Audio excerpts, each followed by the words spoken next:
Hey, welcome back. So this is episode 2 of Level 1 Usui Reiki Ryoho. And I am sharing this Level 1 class for free as I learned it.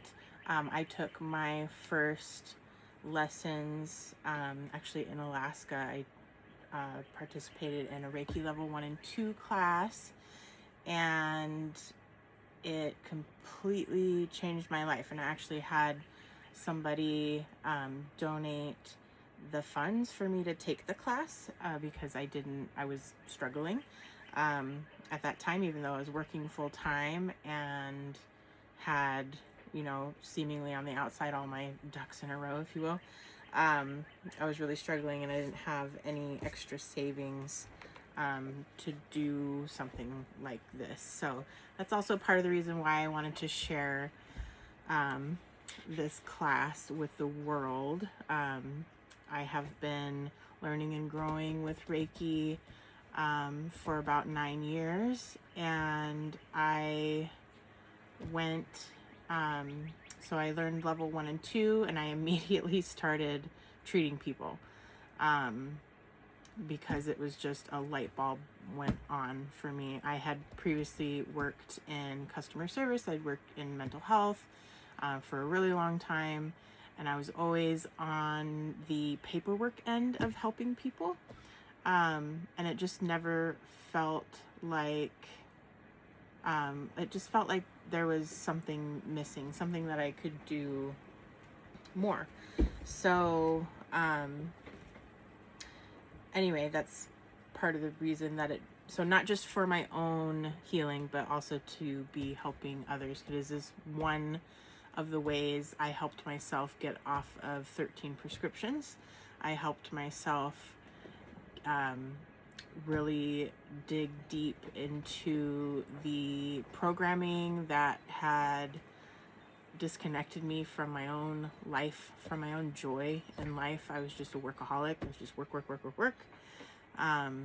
Never, and just let everybody walk all over me kind of personality. So anyway, I know when I first discovered this, and I first discovered different kinds of plant medicines, I was thrilled because I was in that loop, constantly going to doctors, trying to have somebody else tell me what was wrong with me, because I was absolutely miserable. I got some sun today. I put on some aloe. Went for a walk with my dog, and of course, the sun was really intense today. And I didn't feel it until the way back. So I got a little toasty. So anyway, I'm nice and warm and ready to share. So, continuing on, the energy of Reiki. If you are a person who is feeling stuck, who mentally can never get a break from the constant thoughts that are just going around and around and around and around and around. I was one of those people. I was in therapy for a long time, and I didn't know how to shut the mind chatter off. I couldn't figure it out. And so I was constantly anxious. My body was always tense and in pain. I felt awful. I was on all these medications. Half of them were for side effects of the other medications. It was just not a fun way to be. I thought about, quite often not wanting to continue my life like this. If this was going to be life, it wasn't really worth it. Constantly in pain, never had any energy to do anything that I wanted to do or like to do. It was just work, go home, pay bills, make food, watch TV, because I didn't have the energy to go outside and do anything. A lot of that was tied to some programming as well, or just habits that had developed over the years because of certain things that I experienced, and what is the word?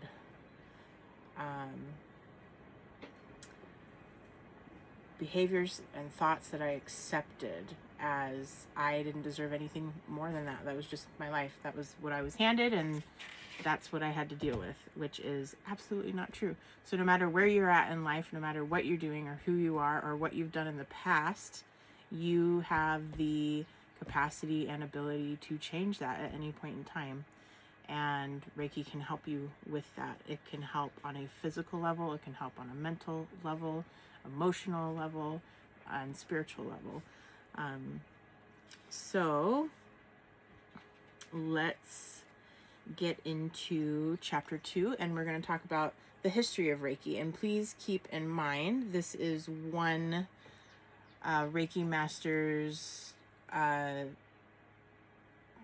think about 30 years of practice and research into the history of Usui Reiki Ryoho. There are other lineages of Reiki. This is not the one be it all. This is the one that I learned, and this is the one that I am sharing. I teach a little bit differently. I have accumulated, I would say, and kind of tuned into a lot of different energies along my own path. I learned level 1 and 2 about 9 years ago. And as soon as I was eligible to take the master class, I did take the master class, and I started teaching almost immediately. Because in my mind, I was very, at the time, I needed a lot of repetition to solidify anything for myself, because my brain was all over the place. It was so foggy and anxious, and everything from all the prescriptions that I was on, from all the trauma that I hadn't dealt with, and from just kind of being a sponge for everything. So we'll kind of talk about that more down the road. So this class, so starting to teach immediately, which I was certified for after receiving my Holy Fire Reiki Master class here on Big Island. Shout out to Miss Erica, who was my Kumu, my Reiki Sensei, Reiki Master teacher for both Holy Fire and Karuna Reiki.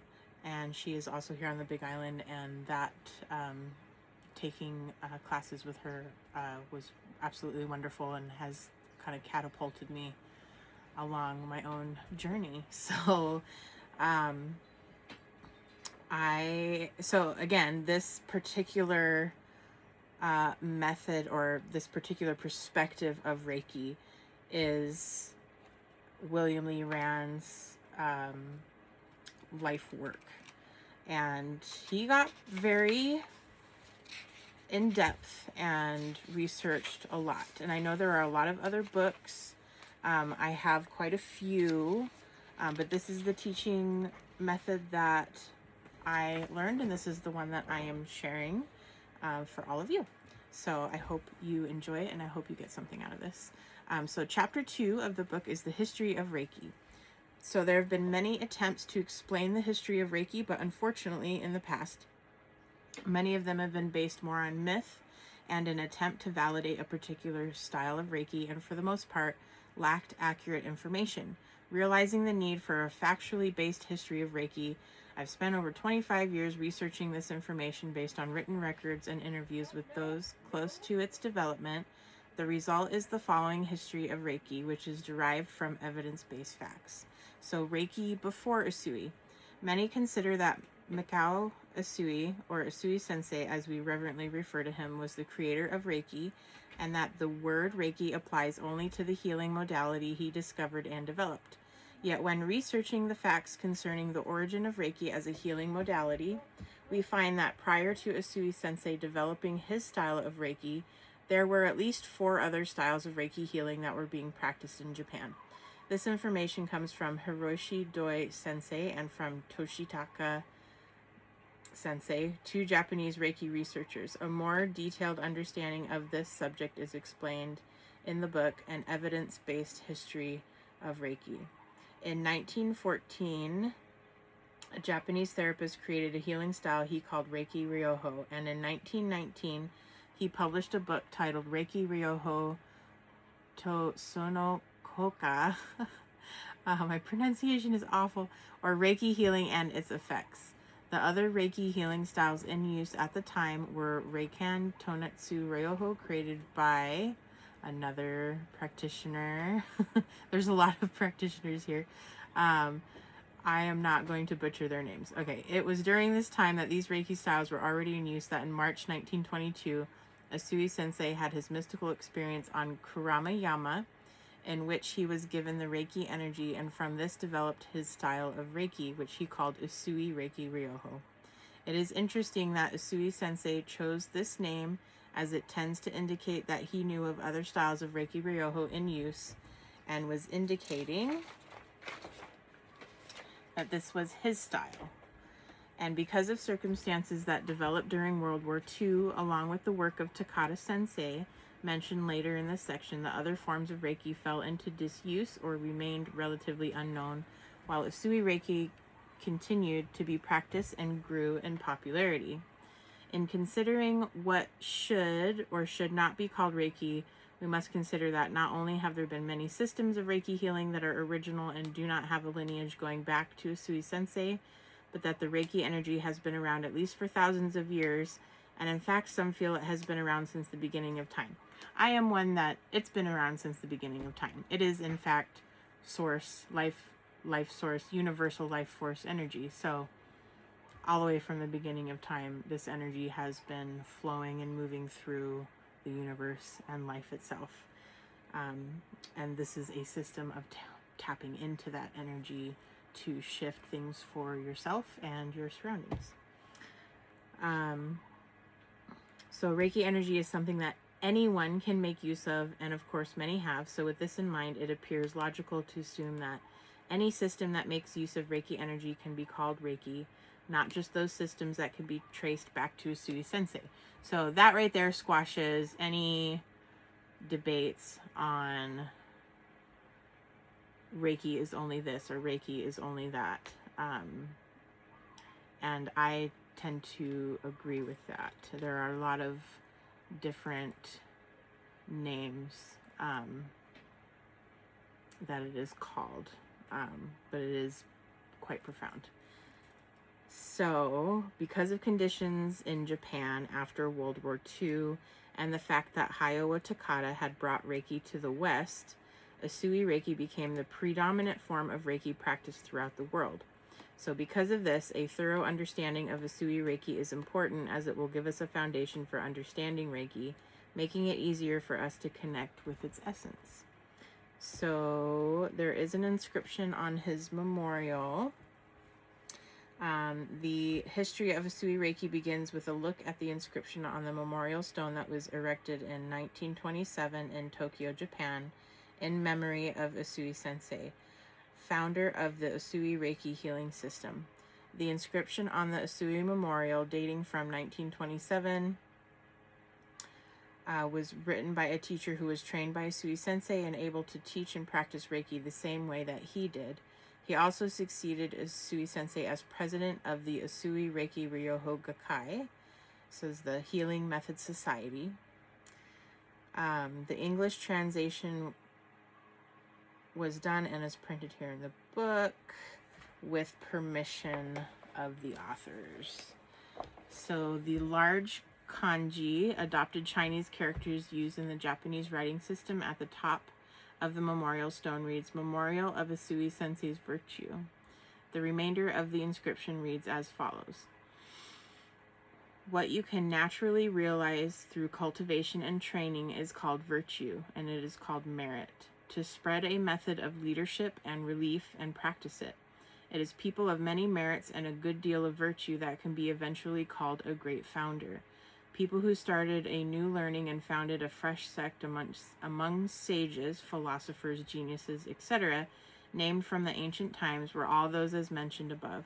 We can say that Usui Sensei is also one of those people. He started newly a method to improve body and spirit based on Reiki in the universe. Hearing of the rumor, people who would like to learn the treatment and undergo the cure gathered from all quarters all at once. Really, it was very busy indeed.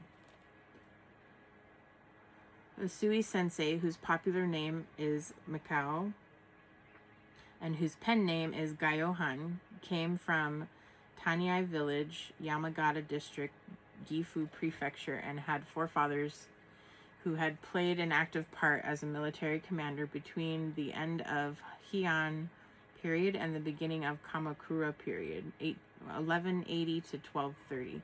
His father's real name is Taniji, and his popular name is Uzaimon.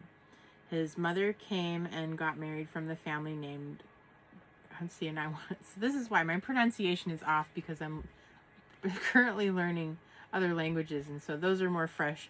So it's Kawai, I want to say, because I'm kind of learning some Hawaiian. So Usui Sensei was born on 15th of August 1865. Having learned under difficulties in his childhood, he studied hard with efforts, and he was by far superior in ability to his friends. After growing up, he went over to Europe and America and also studied in China. In spite of his real ability, however, he was not always successful in life. Although he was compelled to lead an unfortunate and poor life so often, he strove much more than before to harden his body and mind without flinching from the difficulties. One day, Usui Sensei climbed Mount Kurama, where he began to do penance while fasting. Suddenly, on the 21st day from the start, he felt a great Reiki over his head, and at the same time as he was spiritually awakened, he acquired the Reiki cure. When he tried it on his own body and members of his family also, it brought an immediate result on them. Having said it is much better to give this power widely to a lot of people in the world and enjoy it among them than to keep it exclusively by his family members, Usui Sensei moved his dwelling to Aoyama, Harajuku, Tokyo in April of 1922 and established an institute where the Reiki cure was instructed openly to the public and the treatment was given too. People came there from far and near to ask for his guidance and cure, and they overflowed outside, making a long line. Tokyo had a very big fire caused by a great earthquake in Kanto district in September of 1923, when the injured and sick persons suffered from pains everywhere. Usui Sensei felt a deep anxiety about that, and he was engaged in a cure going around inside the city every day. We can hardly calculate how many persons were saved from death with his devotion. His activities of relief, in which he extended his hands of love over to those suffering people against this emergent situation, can be outlined as noted above.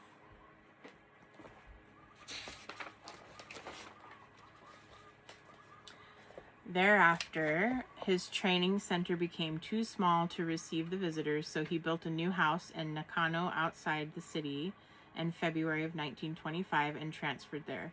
As his reputation got higher and higher, it was so often when he received an offer of engagement from everywhere throughout the nation. In accordance with these requests, he traveled to Kure and Hiroshima, then entered Saga and reached Fukuyama. It was at the inn at which he stayed on his way that he caught a disease abruptly, and he passed away at the age of 62. His wife got married, coming from the Suzuki family, and she is named Sadeko and has a son and a daughter. The son's name is Fuji, and he succeeds the Usui family. Usui Sensei's natural character was gentle and prudent, and he did not keep up appearances. His body was big and sturdy, and his face was always beaming with a smile. But when he faced the difficulties, he went ahead with a definite will and yet persevered well, keeping extremely careful. He was a man of versatile talents and also a book lover, knowing well in the wide range from history, biography, medical science, canons of Christianity and Buddhism, and psychology up to magic of fairyland, art of curse, science of divination, and physiognomy.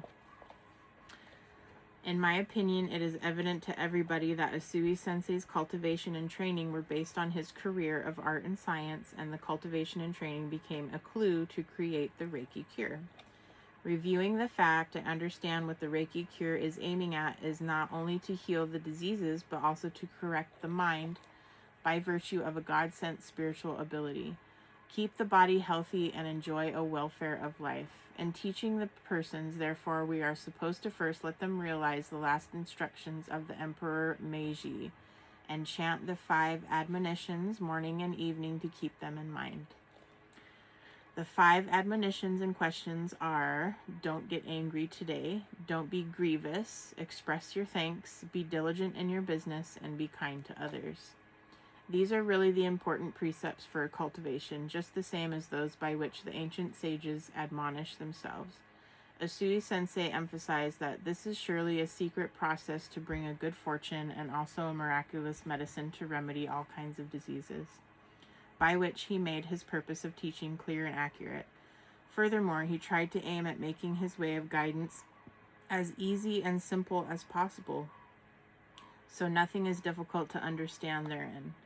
Every time when you sit quietly and join your hands to pray and chant morning and evening, you can develop a pure and sound mind, and there is just an essence in making the most of that for your daily life. This is the reason why the Reiki cure can very easily spread over anybody. The phase of life is very changeable in these days, and people's thoughts are apt to change too.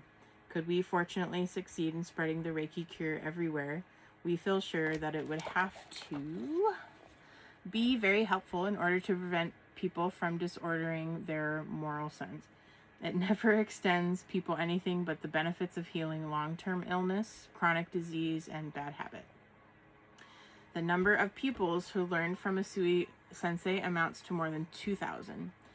Some leading pupils living in Tokyo among them gather at the training center and take over his work, while other pupils in the country also do everything to popularize the Reiki cure. Although our teacher already passed away, we have to do the very best to hand the Reiki cure down to the public forever and spread it much more.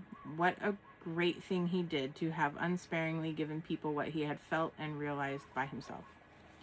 As a result of our pupil's recent meeting and discussion, we decided to erect a stone monument at the graveyard in his family temple so that we may bring his virtuous deed to light and transmit it to posterity. So I was requested to arrange an epitaph for the monument, as I was much impressed by his great meritorious deed and also struck by our pupils' warm hearts of making much of the bond between master and pupil. I dared not refuse the request, but described the outline. Therefore, I do expect heartily that people in the future generations would not forget to look up at the monument in open-eyed wonder. Usuida in February 1927. So, Mikao Usui, or Usui Sensei as he was called by Reiki students in Japan, was born August 15th, 1865 in the village of Taniai in the Yamagata district of Gifu Prefecture, which is located near present-day Nagoya, Japan. He had an avid interest in learning and worked hard at his studies. As he grew older, he traveled to Europe and China to further his education. His curriculum included medicine, psychology, and religion, as well as the art of divination, which Asians have long considered to be a worthy skill. Usui Sensei also became a member of the Reijituka, a metaphysical group dedicated to developing psychic abilities. He had many jobs, including civil servant, company employee, and journalist, and he helped rehabilitate prisoners. Eventually, he became the secretary to Shinpai Goto, head of the Department of Health and Welfare, who later became the mayor of Tokyo. The connections Usui Sensei made at the job helped him to also become a successful businessman. The depth and breadth of his experiences inspired him to direct his attention toward discovering the purpose of life. In his search, he came across the description of a special state of consciousness that, once achieved, would not only provide an understanding of one's life purpose, but would also guide one to achieve it. This special state is called Anshin Ritsume. In this special state, one is always at peace, regardless of what is taking place in the outer world. And it is from this place of peace that one comes to understand and then achieve one's life purpose. One of the special features of this state is that it maintains itself without any effort on the part of the individual. The experience of peace simply... my yawn making peace within me. The experience of peace simply wells up spontaneously from within and is a type of enlightenment. Usui Sensei understood this concept on an intellectual level and dedicated his life to achieving it. This is considered to be an important step on Usui Sensei's spiritual path. He discovered that one path to Anshin Ritsume is through the practice of Zazen meditation. So he found a Zen teacher who accepted him as a student and began to practice Zazen. After 3 years' practice, he had not been successful and sought further guidance. His teacher suggested a more severe practice in which the student must be willing to die in order to achieve Anshin Ritsume. So, which is in some practices a shamanic initiation as well. So this ties into a lot of different healing modalities. So with this in mind, he prepared for death, and in February of 1922, he went to Kuramayama, a sacred mountain north of Kyoto. However, Usui Sensei misunderstood what his Zen master had said. The thought that he must die rather than simply be willing to die. So with this in mind, he went to fast and meditate until he passed to the next world. It must be kept in mind that he was not looking to discover a method of healing, but was seeking to experience this special spiritual state. In addition, we know there is a small waterfall on Kuramayama where even today people go to meditate. This meditation involves standing under the waterfall and allowing the water to strike and flow over the top of the head. Speaking of water.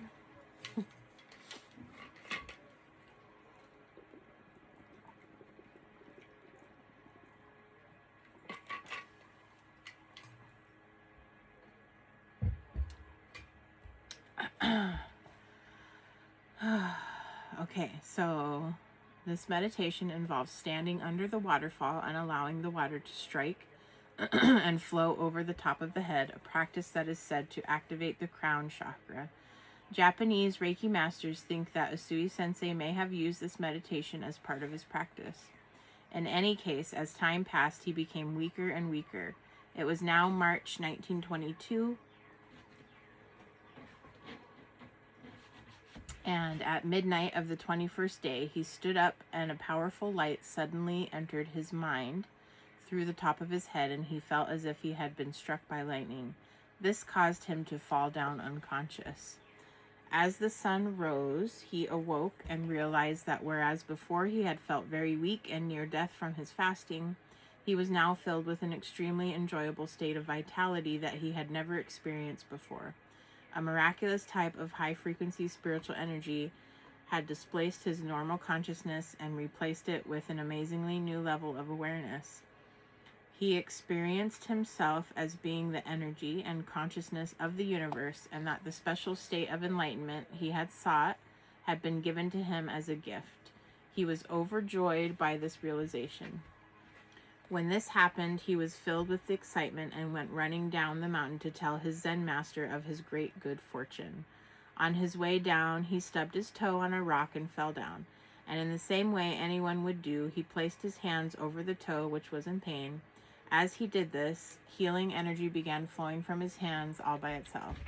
The pain in his toe went away and the toe was healed. Usui Sensei was amazed by this. He realized that in addition to the illuminating experience he had undergone, he had also received the gift of healing. He also understood that this was his life purpose, to be a healer and to train others.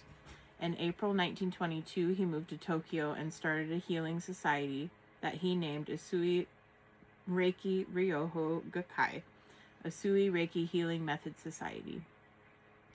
He also opened a Reiki clinic in Harajuku, Ioma, Tokyo, where he taught classes and gave treatments. At first, all Usui Sensei had was the healing energy. Over time, he developed his system of Reiki practice.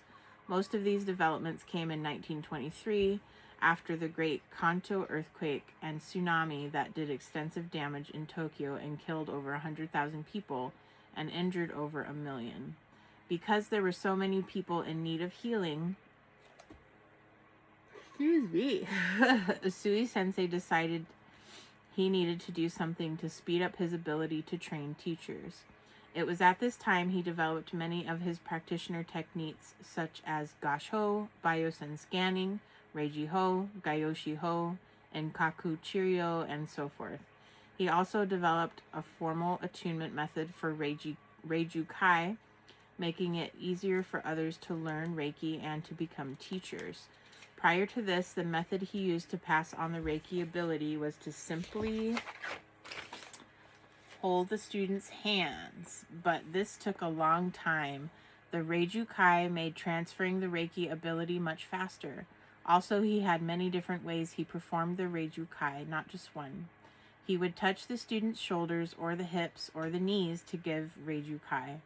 During this time, he also developed the Reiki symbols, of which he had only 3. These are the 3 symbols that we currently receive in Reiki Level 2, which he called Okuden.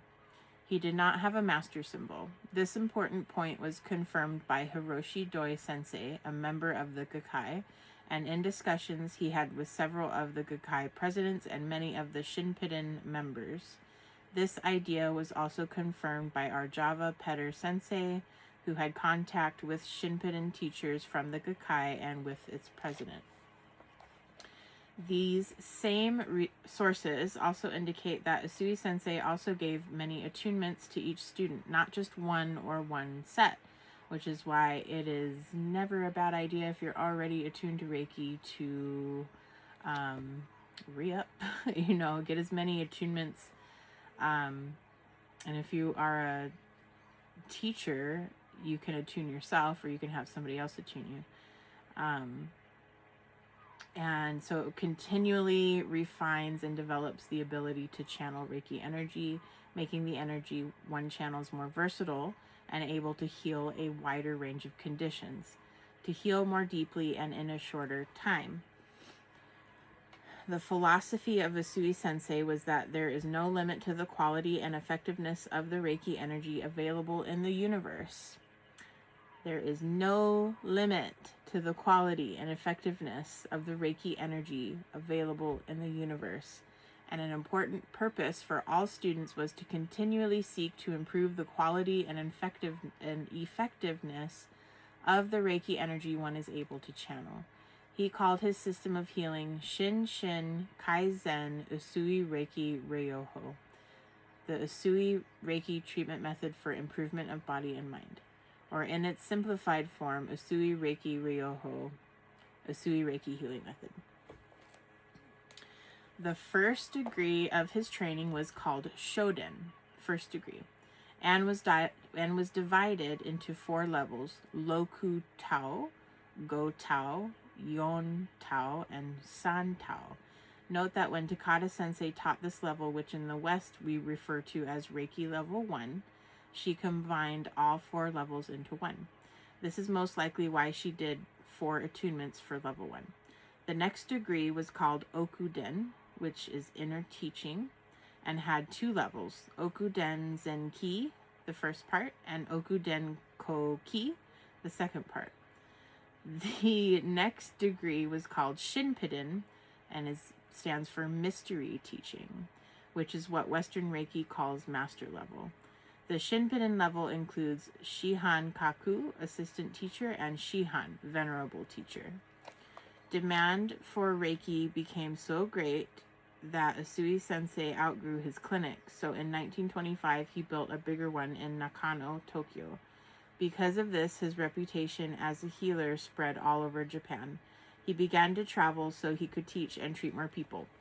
When Usui Sensei began teaching other teachers, which took place in the Shinpiden level, he formalized the attunement method so that it would be easier for the new teachers to pass Reiki on to others. During his travels across Japan, he directly taught more than 2,000 students and initiated 21 Shihan, each being given the same understanding of Reiki and approved to teach and give Reiju in the same way that he did. Those he trained as teachers also received Anshin Ritsume and became enlightened, and while Usui Sensei was living, those masters were also able to pass on enlightenment to their students who became teachers. Unfortunately, after Usui Sensei passed, enlightenment was no longer passed on at the Shinpinen level, and those in the Usui Reiki Ryoho Gakkai stopped teaching this level. After this, all teaching took place in the Shoden and Okuden levels, and the Shinpinen level became honorary only and contained no additional training. The Japanese government issued him a Kunsanto award for doing honorable work to help others. While traveling to Fukuyama to teach, he suffered a stroke and died on March 9th, 1926. His grave is at Saihoji Temple in Suganami, Tokyo, although some claim that his ashes are located elsewhere. After Usui Sensei died, his students erected a memorial stone next to his gravestone, which we already went over. Mr. J. Ushida, a Shihan trained by Usui Sensei, took over as president of the Gakkai and was responsible for creating and erecting the memorial stone and ensuring that the gravesite would be maintained. Mr. Ushida was followed by Mr. Ilichi Takatomi, Mr. Yoshiharu Watanabe, Mr. Toyoichi Wanami, and Miss Kimoko Koyama. The current successor to Usui Sensei is Mr. Mayoyoshi Kondo, who became president in 1998. Contrary to what we have been told in the West, there is no lineage bearer or grandmaster of the organization started by Usui Sensei, only the succession of presidents listed above. Among the 20 teachers initiated by Usui Sensei are Toshihiro Iguchi, Jusaburo Gaida, Kanichi Takatomi, Toyoichi Wanami, Yoshiharu Watanabe, Kaizo Ogawa, Jei Ushida, and Chuchiro Hayashi. Contrary to one version of the Reiki story, Mr. J. Ushida, not Chuchiro Hayashi, was the Gakkai's successor to Usui Sensei. It is also important to note that the first 4 presidents of the Gakkai who followed Usui Sensei were Shihan, who had been trained directly by Usui Sensei, and the last of these was president of the Gakkai through 1975, thus assuring that the Gakkai understanding, practice, and teaching methods were the same as that of Usui Sensei. In 2018, Hiroshi Doi Sensei collected donations and created a memorial site in Taniai, Usui Sensei's birth village, to commemorate all the good that Usui Sensei had done. In September of 2018, a ceremony took place at this site to dedicate it to Usui Sensei.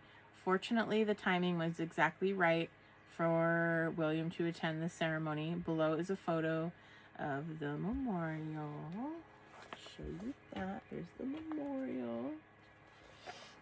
And this is Jichiru Hayashi, who we're going to talk about next. After I take another drink of water.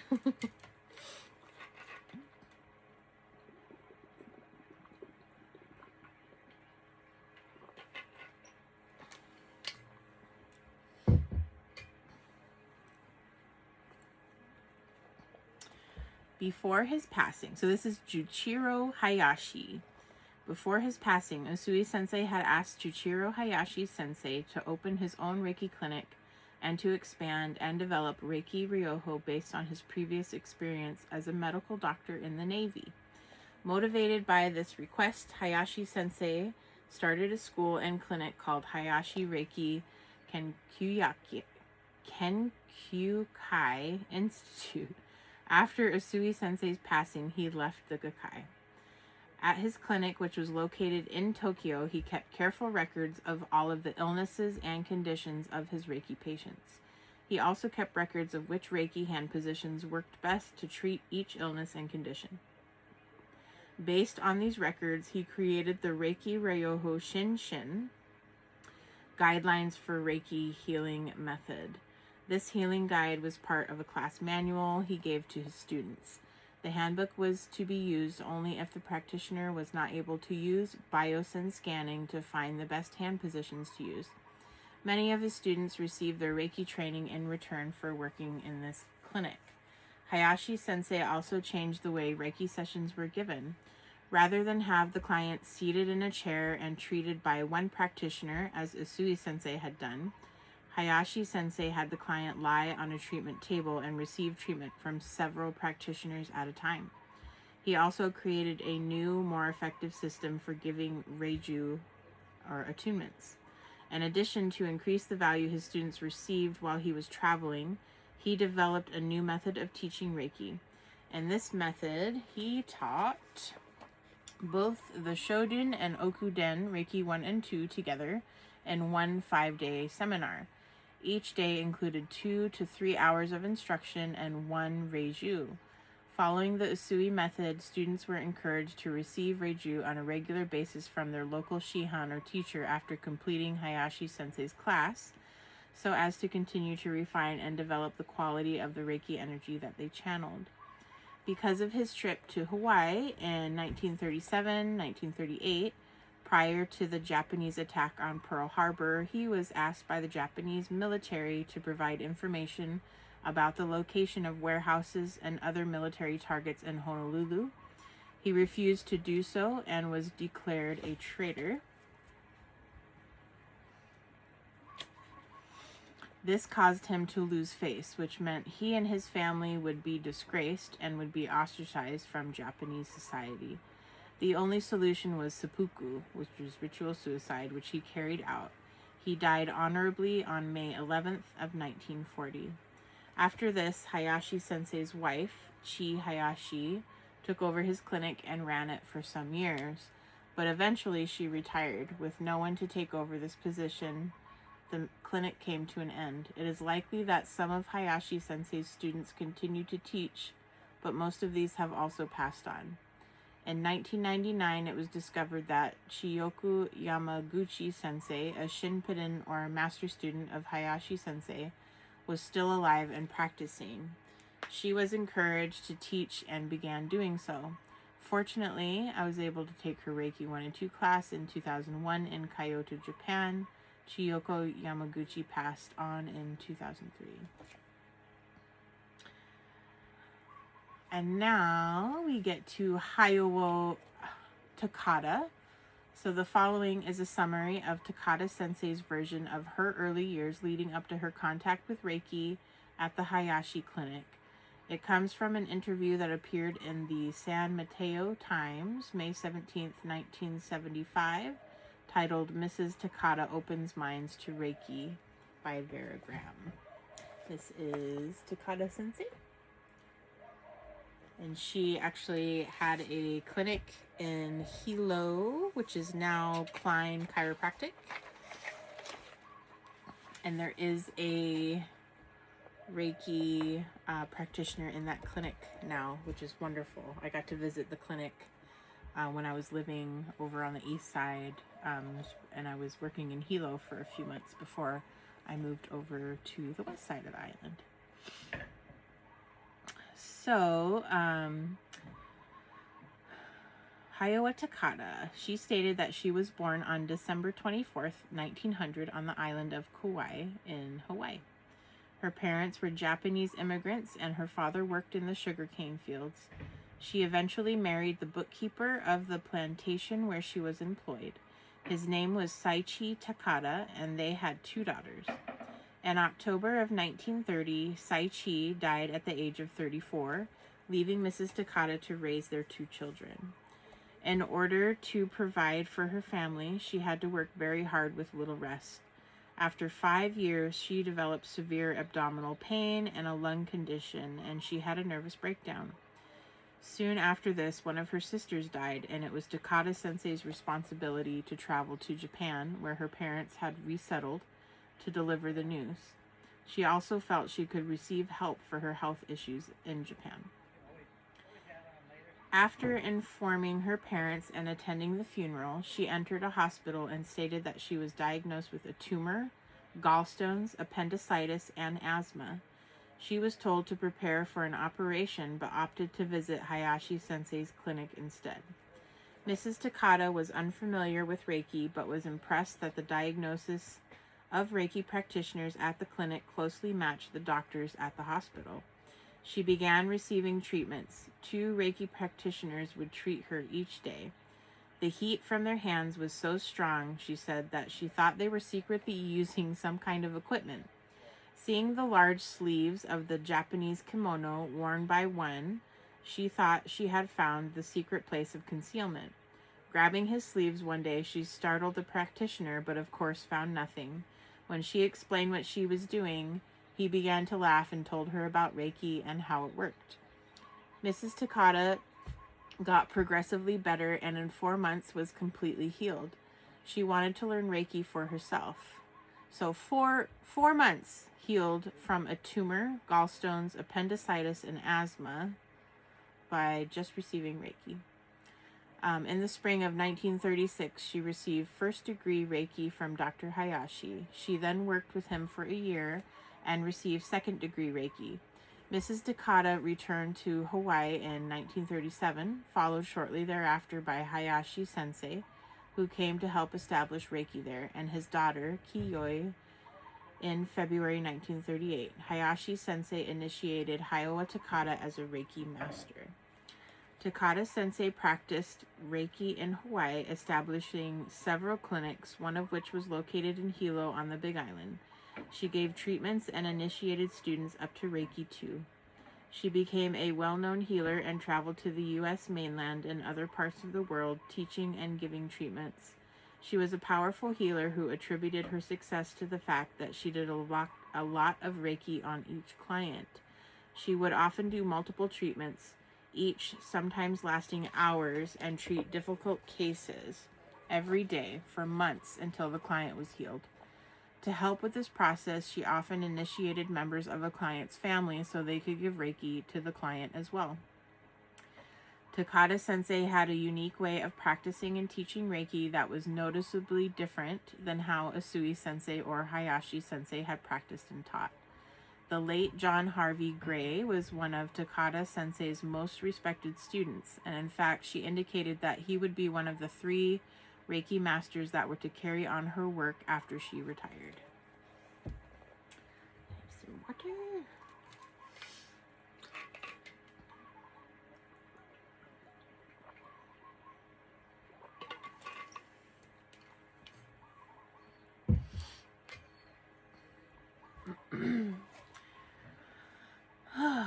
He indicates in his Reiki book that Takata Sensei had changed the way she taught Reiki because she said that the Japanese style was too complicated and would be difficult for the Western mind to learn. So in that, a lot of cultures are very complex in the repetition, and each, the steps has to be 1, 2, 3, and Western mindset is, especially these days, is very, well, really all over the world, is very short attention spans now. So the simpler healing can be, the better and the faster it will spread around the world. But that is not to discount traditional practices by any means at all.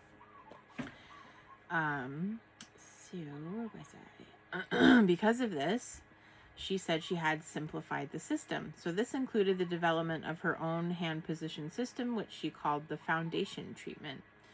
This consisted of 8 hand positions, which were on the abdomen, the shoulders, and head. She also included some additional positions for the back if the client needed them. This varied considerably from how Usui Sensei and Hayashi Sensei practiced, in that they taught biosyn scanning as the way to find the best hand positions for treatment. They also indicated that biosyn scanning was the most important practice technique for a student to master after the practice of continually receiving repeated reijus. Yet Takata Sensei never taught this technique.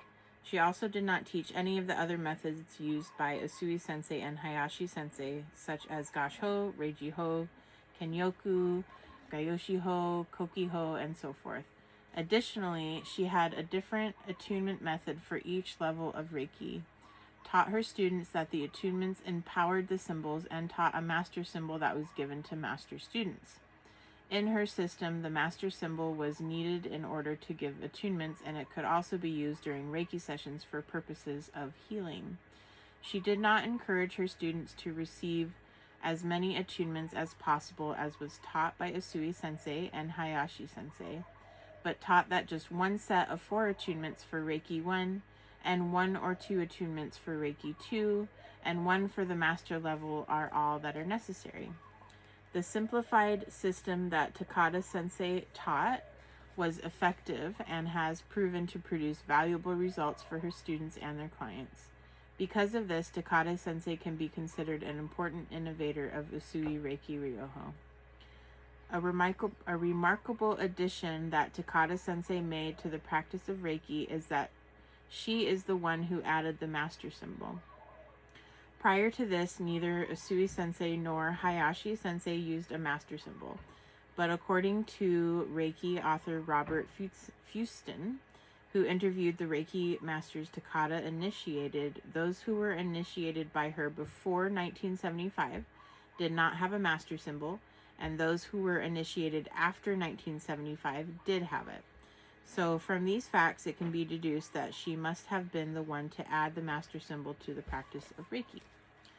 One thing that is also important to understand is that if it were not for Takada Sensei, Reiki would most likely have fallen into obscurity and never have been practiced by people all over the world. Even in Japan, it would have mostly been unknown.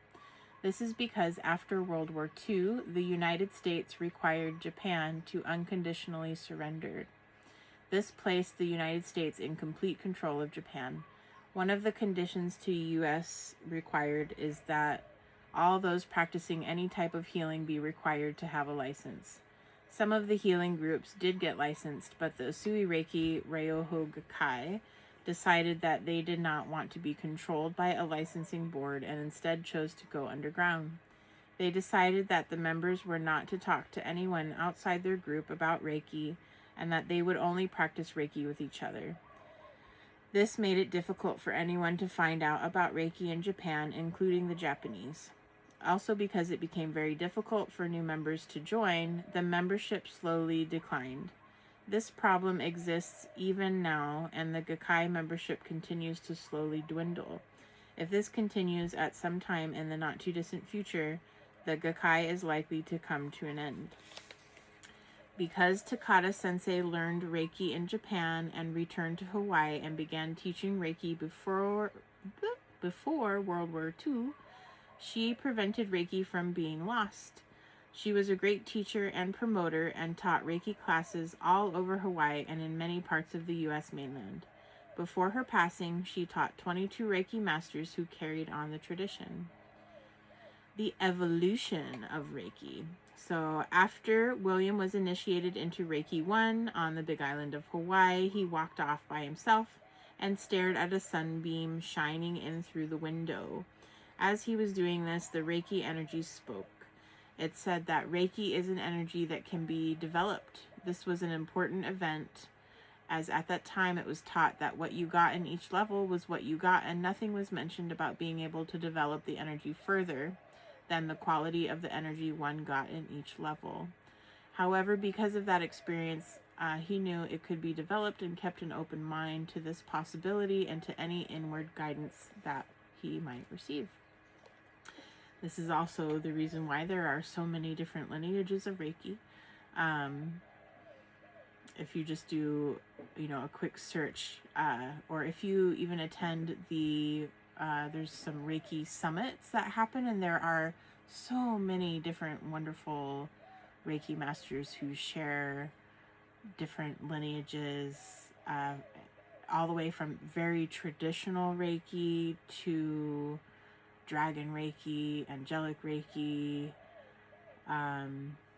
just all Kundalini, all different kinds. So there's all different kinds. So whatever flavor there is of Reiki lineage that has been given to a lot of different people. So none of them are lesser than. So take that what you will. It's just, again, all what you're drawn to. So whatever it is that you're drawn to, if you're drawn to something more structured, wonderful. If you're drawn to something completely whimsical, wonderful, go for it. You know, it's about you and your practice and how you prefer to heal yourself and share that magic with the rest of the world. It's all up to you. And source, you know, whatever you call it, God, source, your higher self, it is all beautiful, magical, and valid.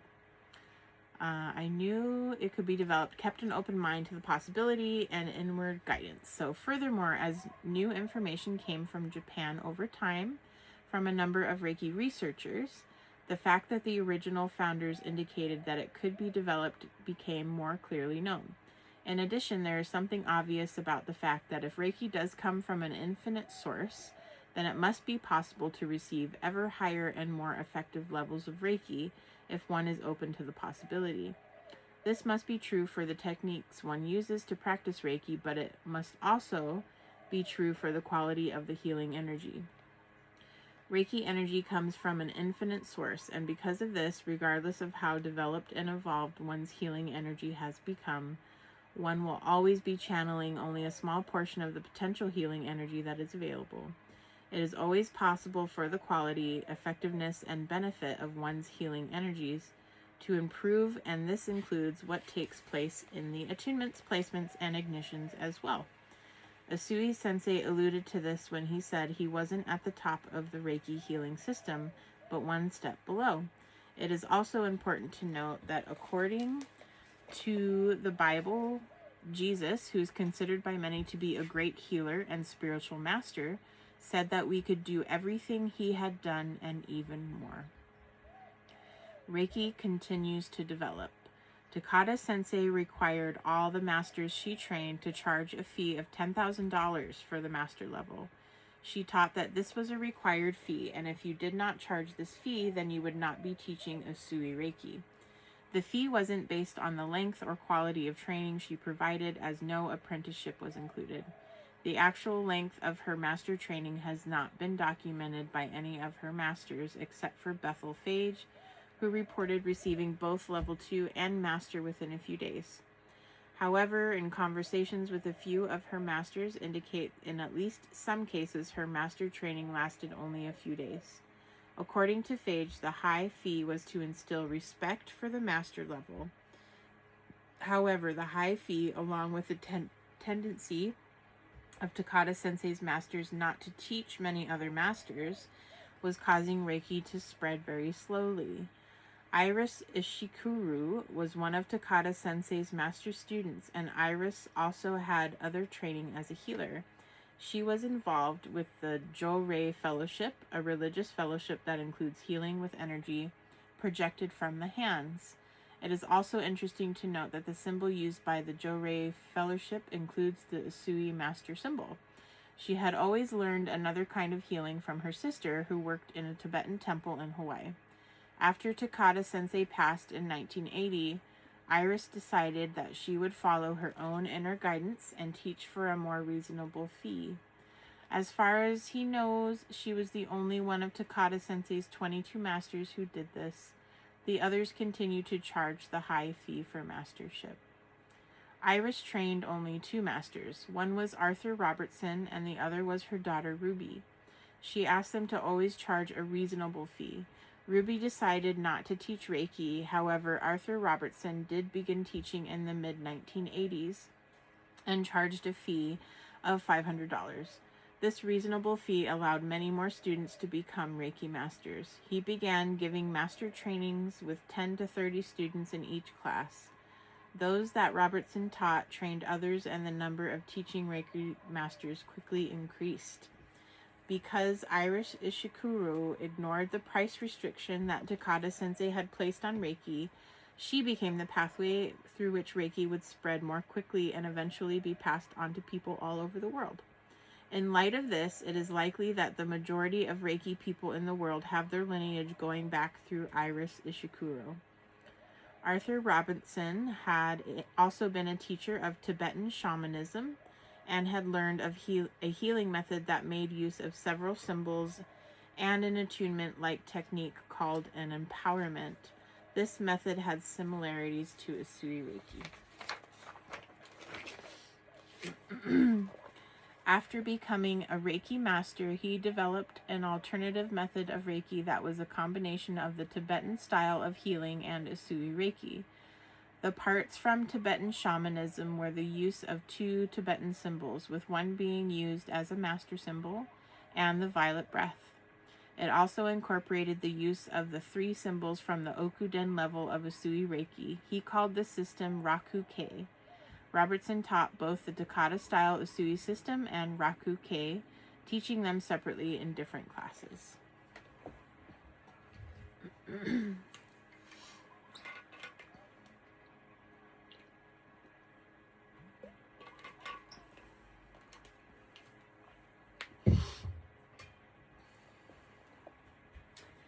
Usui and Tibetan Reiki. So William's first Reiki master teacher, Diane McCumber, learned Reiki from Arthur Robertson and was taught both the Takata-style Usui system and the Raku-Kei system.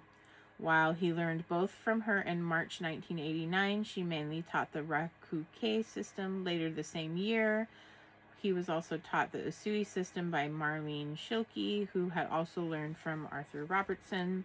By combining the Usui and Raku-Kei systems, he developed the Usui Tibetan system of Reiki. This system kept the 4 Usui symbols as taught by Takata Sensei and added the Tibetan symbol and violet breath as taught by Arthur Robinson for a total of 6 symbols. He taught this system from the beginning of his teaching practice in June 1989, when he taught his first class, and continued with this system through 2013. Karuna Reiki. So after becoming a Reiki master, students began showing him symbols he had not seen before and asking if he knew anything about them. When this happened, he would keep the drawings of the symbols and any additional information they had about the symbols. After a while, different students would show him the symbols, some of which he had seen before, and tell him that another teacher was teaching the symbols and wanted to know if he was going to teach them. He suggested they go to the other teacher and take their class. Eventually, they came back and said they had talked to the other teacher, decided they didn't want to take the class, so he seemed like it was being guided rather directly to create a new class.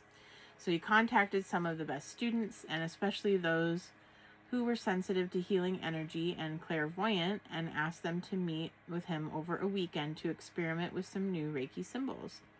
When they met, he prayed for guidance and asked that they would be shown how to create a class to teach the new symbols that would provide new beneficial healing energies for the students.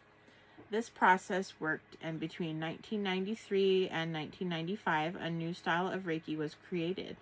At first, it was called Sai Baba Reiki, as they had been told that the 3 of the symbols had come from Sai Baba, a guru in India who has since passed on. When he discovered he had not channeled the symbols, he was guided to rename the system Karuna Reiki, and then later guided to trademark the name. Karuna Reiki has 8 session symbols, and at first had 4 master symbols. After Holy Fire Reiki came into being, he was guided to upgrade it to Holy Fire Karuna Reiki and make the Holy Fire symbol the master symbol. Japanese Reiki techniques. He also sponsored our Java Petter and his former wife, Chetna Kobayashi, to teach their Japanese Reiki technique classes in 1999 and 2000 in the US, and so had the great opportunity of thoroughly learning the Japanese Reiki healing methods that had been left out by Takata Sensei. In addition, he has studied the Japanese Reiki techniques with Chayoko Yamaguchi Sensei and her son, Tadeo Yamaguchi Sensei, and since with Hiroshi Doi Sensei and Hayakuten Inamoto Sensei.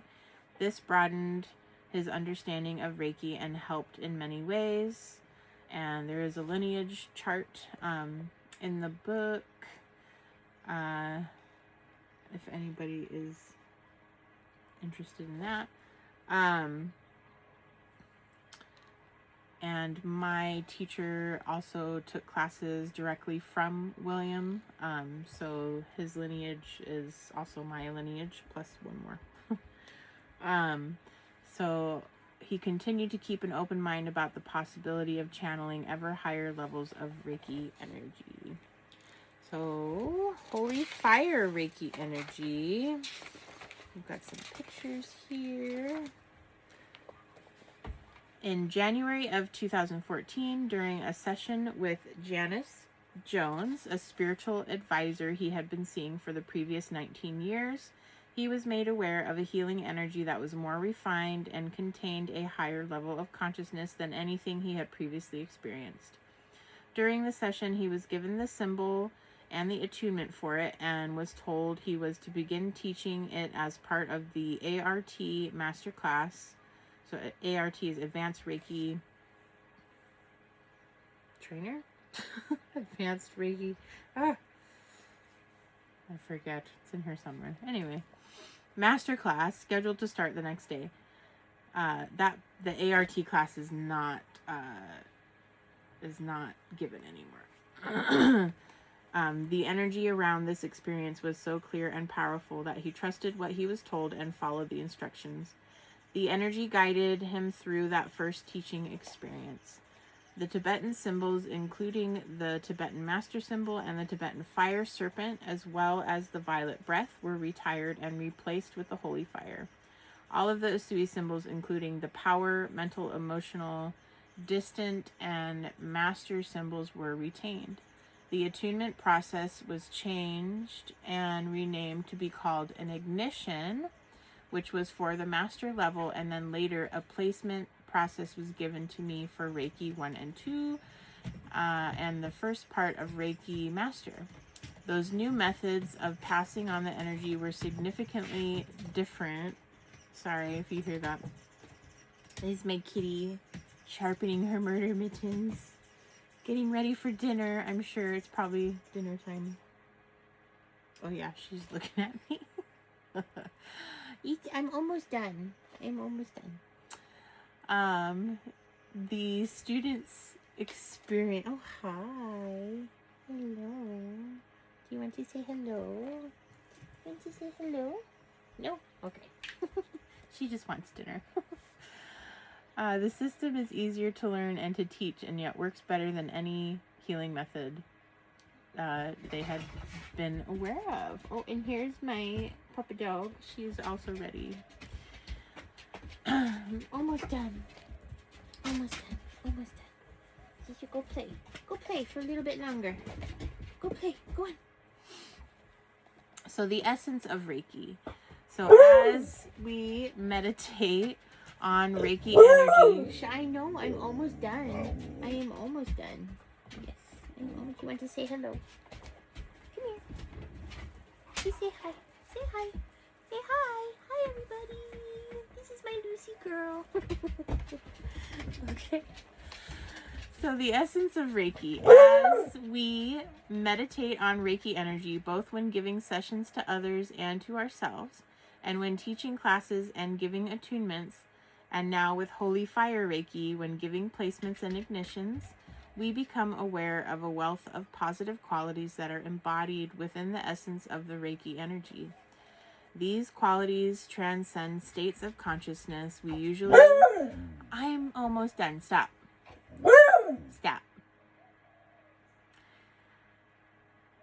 These qualities transcend states of consciousness we usually are aware of and take us up into ever more refined feelings of peace, joy, and happiness.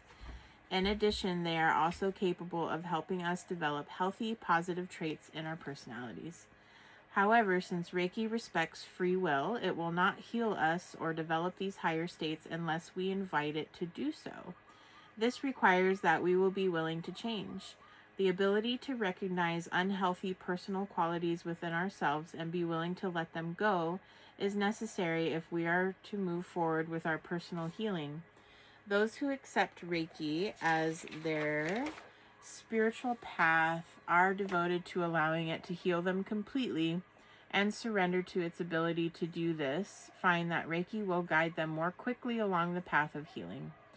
This process can include improving the quality of the Reiki energy that one is able to channel, as well as helping to develop all the qualities that are healthy for a person to have.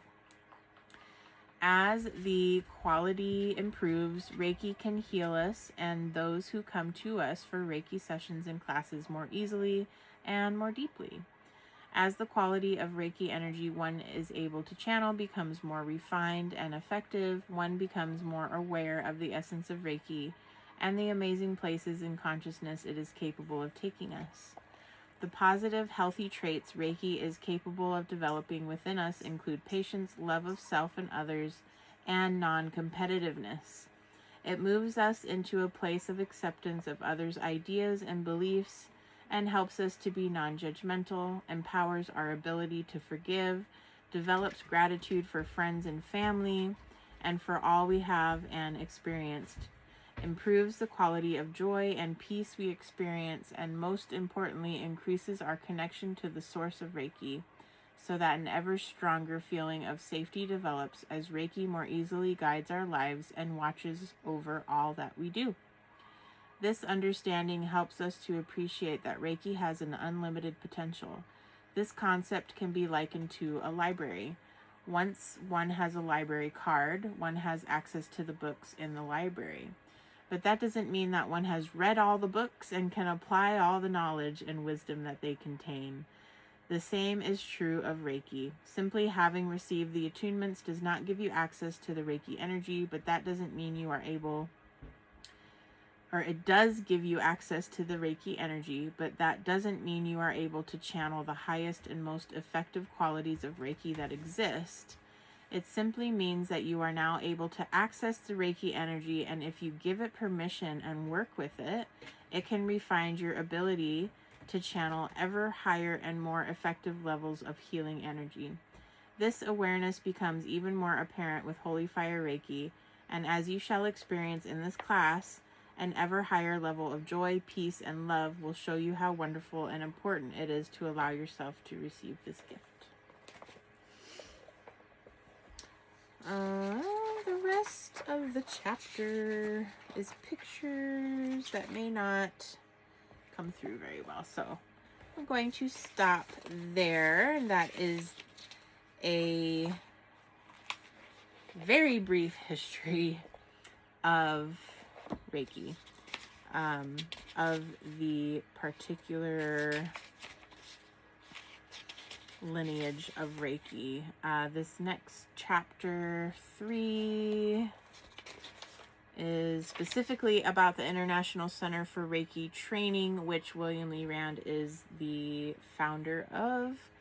And since we are not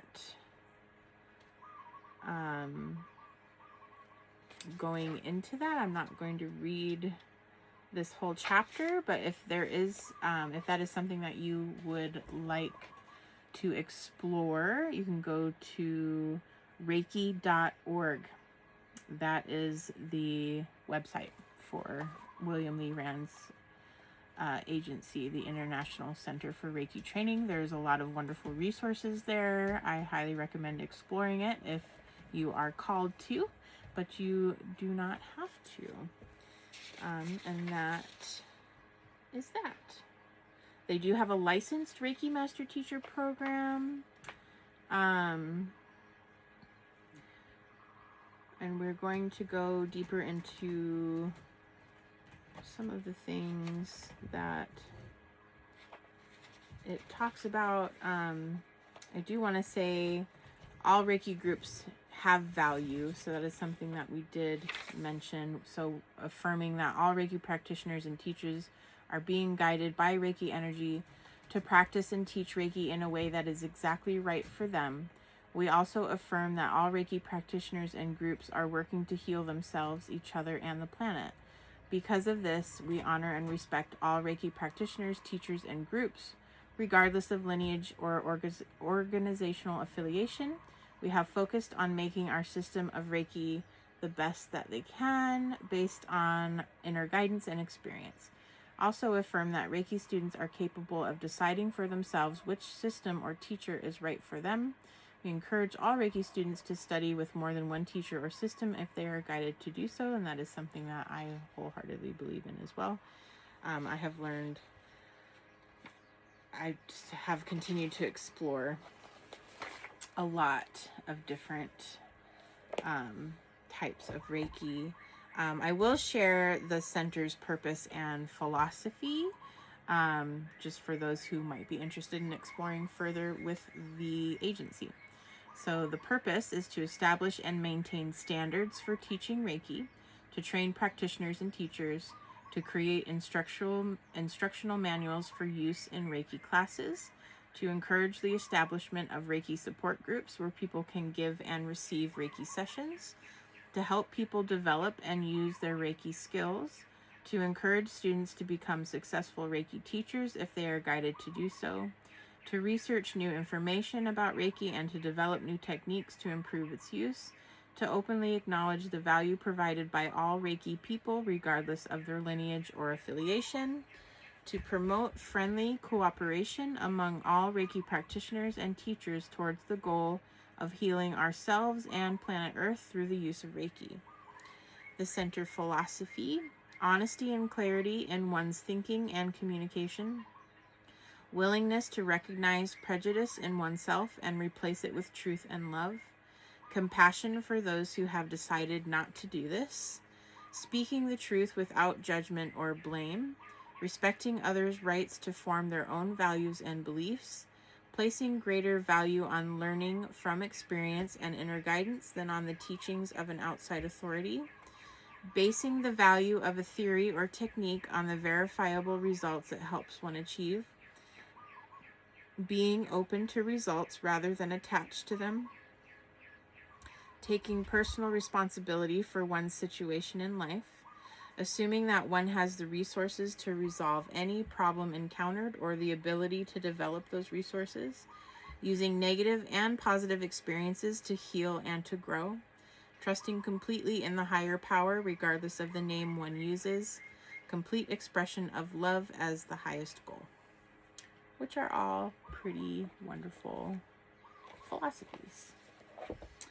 All right, and that is it for this video. Thank you for joining me today. That was pretty intense and extensive. I am a little bit tired and ready for dinner myself. And oh, and here's one of my other kitties who's also ready for dinner. So everybody's hungry. I hope you enjoyed this history lesson of Usui Reiki Ryoho and its evolution into this particular lineage of Holy Fire and Karuna Reiki. Our next session will be the elements of a Reiki session. That's part 2 of this book. And again, if you are interested in purchasing this book for yourself, you can go to reiki.org. And it is this level 1 and 2 manual, Reiki, the Healing Touch. All right. I hope everybody has a wonderful evening. I have all my fur babies are lining up ready, so it's time for me to go. All right. Talk to you soon. Julio.